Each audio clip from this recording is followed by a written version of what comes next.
Bonjour à tous. Aujourd'hui, je voudrais parler des deuxièmes fêtes de Pessah avec le sujet de la traversée de la mer Rouge. Lorsque les Bnei Israël se trouvaient au niveau de la mer Rouge, ils avaient terriblement peur car derrière eux, il y avait toute l'armée égyptienne, des millions de personnes, de soldats, nous dit le Midrash, des chars, des cavaliers, et que pouvaient-ils faire? Alors, comme on le sait, comme le dit le Midrash, 4 catégories de personnes ont commencé à se créer. La première catégorie, on dit « Jetons-nous dans la mer, il n'y a plus aucune issue, il n'y a plus rien à faire ».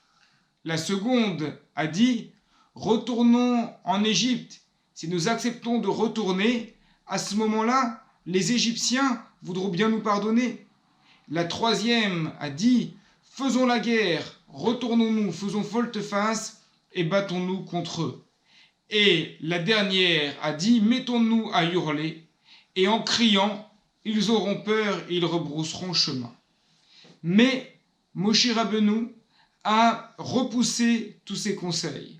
À ceux qui ont dit « Jetons-nous dans la mer », il a dit « Comment vous voulez vous périr aujourd'hui alors que Hachem a promis de vous sauver ?»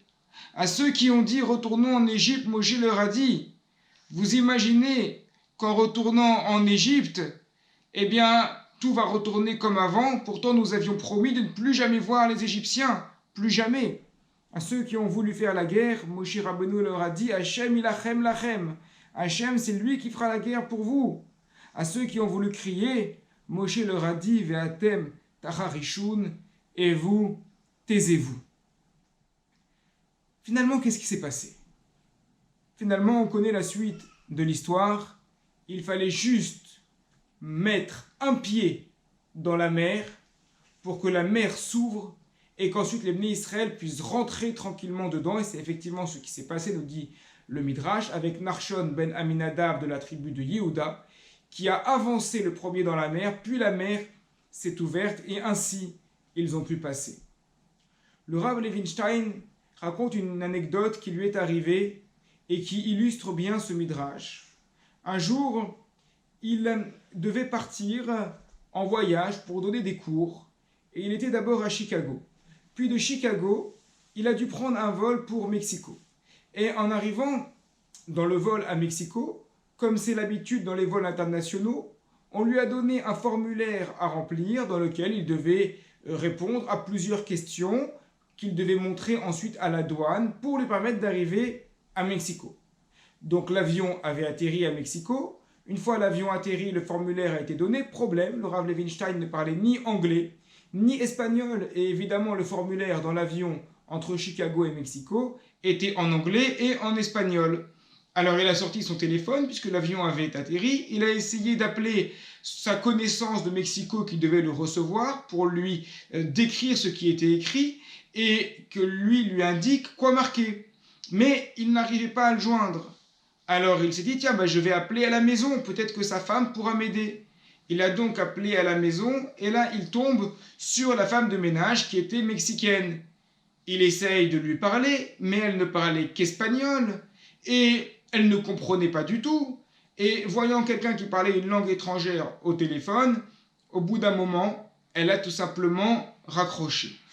Ah, il ne savait pas quoi faire. Sur le téléphone, ça ne répondait pas. Sur le téléphone fixe, impossible de joindre ceux qui étaient susceptibles de l'aider.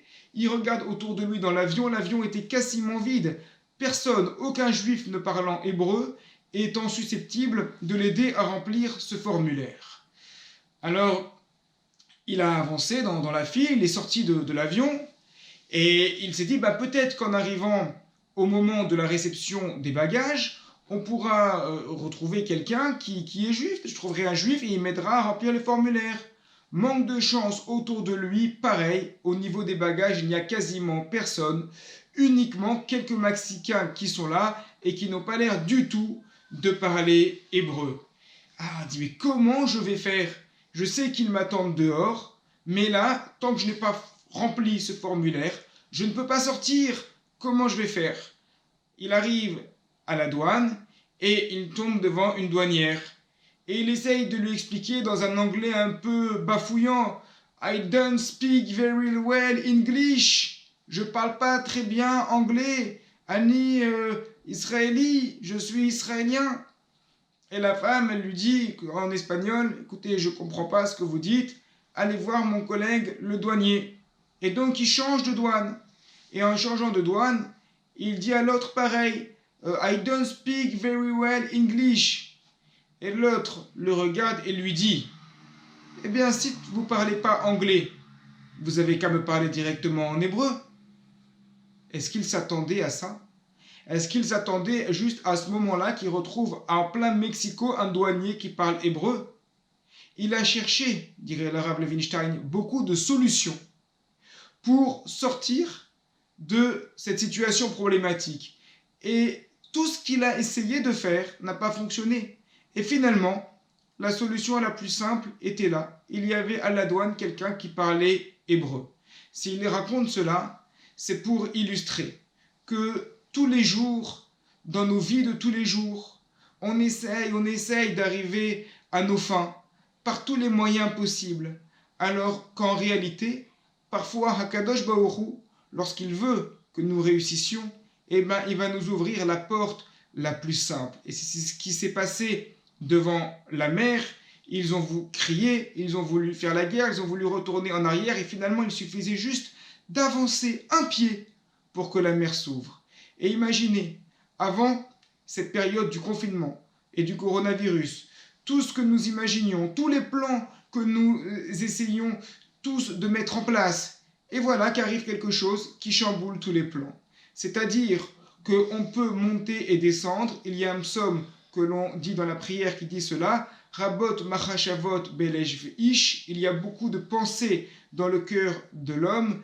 Ve'etzat Hashem titakum. Et finalement, c'est le conseil de Dieu, c'est lui qui se réalise. On peut courir dans tous les sens. Au final, pour avancer et que pour la mer s'ouvre, parfois il suffit juste d'avancer d'un pas. Et si Akadosh Baruch Hu a décidé que les portes s'ouvrent devant nous, alors elles s'ouvriront. Chag Sameach, très bonne fête de Pessah, Refoua Shelema pour les malades et une bonne santé pour tous.